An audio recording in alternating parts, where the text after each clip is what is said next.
ইরানের রাজপথে 2000 লাশ, সরকার নিজেই স্বীকার করল গণহত্যার ভয়াবহ চিত্র। আসসালামু আলাইকুম। পৃথিবী স্তব্ধ হয়ে দেখছে ইরানের এক নজিরবিহীন ট্র্যাজেডি। গত 2 সপ্তাহ ধরে চলা প্রবল গণবিদ্রোহে প্রাণ হারিয়েছেন অন্তত 2000 মানুষ।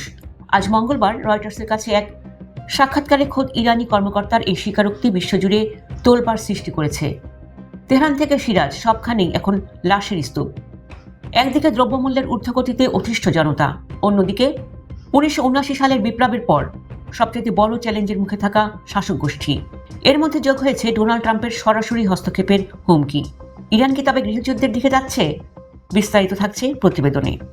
দীর্ঘ নীরবতা ভেঙে আজ ইরানি কর্তৃপক্ষ জানিয়েছে, নিহত 2000 জনের মধ্যে যেমন সাধারণ বিক্ষোভকারী রয়েছেন, তেমনি আছে নিরাপত্তা বাহিনীর সদস্যরাও। তবে সরকারি দাবি, এই মৃত্যুর জন্য দায়ী সন্ত্রাসীরা। এদিকে মানবাধিকার সংস্থা HRANA জানিয়েছে প্রায় 10,600 মানুষকে গ্রেপ্তার করা হয়েছে। পুরো ইরানে গত কয়েকদিন ধরে ইন্টারনেট এবং সব ধরনের যোগাযোগ ব্যবস্থা প্রায় পুরোপুরি বন্ধ রাখা হয়েছিল।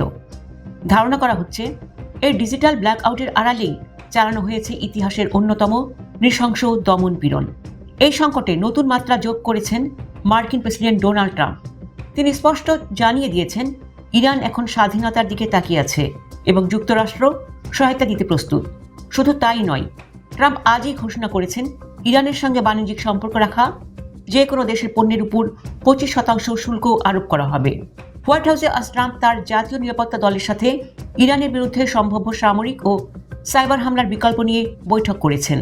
মার্কিন প্রতিরক্ষা কর্মকর্তাদের মতে, দূরপাল্লার ক্ষেপণাস্ত্র হামলা এখনও পেন্টাগনের টেবিলে বড় একটি বিকল্প হিসাবে আছে।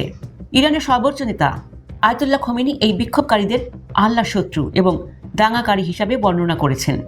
ইরানের স্পিকার মোহাম্মদ বাঘের ঘালিবাফ হুঁশিয়ারি দিয়েছেন যে যুক্তরাষ্ট্র যদি সামরিক হামলা চালায়, তবে ইসরায়েল এবং মধ্যপ্রাচ্যে মার্কিন ঘাঁটি ও জাহাজগুলো হবে ইরানের বৈধ লক্ষ্যবস্তু। ইরানের পররাষ্ট্রমন্ত্রী আরাকচি আলোচনার প্রস্তাব দিলেও ট্রাম্পের ভাষায় আগে হামলা পরে কথা। এদিকে রাজপথে জ্বলছে গাড়ি, অন্যদিকে আকাশে উঠছে ড্রোন। ইরান এখন এক আগ্নেয়গিরির মুখে দাঁড়িয়ে। 2000 মানুষের এই আত্মত্যাগ কি ইরানে নতুন কোনো বিপ্লব ঘটবে, নাকি ট্রাম্পের হস্তক্ষেপের ফলে মধ্যপ্রাচ্য এক দীর্ঘমেয়াদী যুদ্ধের কবলে পড়বে? আপনার কি মনে হয়, ইরানের এই পরিস্থিতির জন্য দায়ী কে? কমেন্টে আপনার মতামত জানান।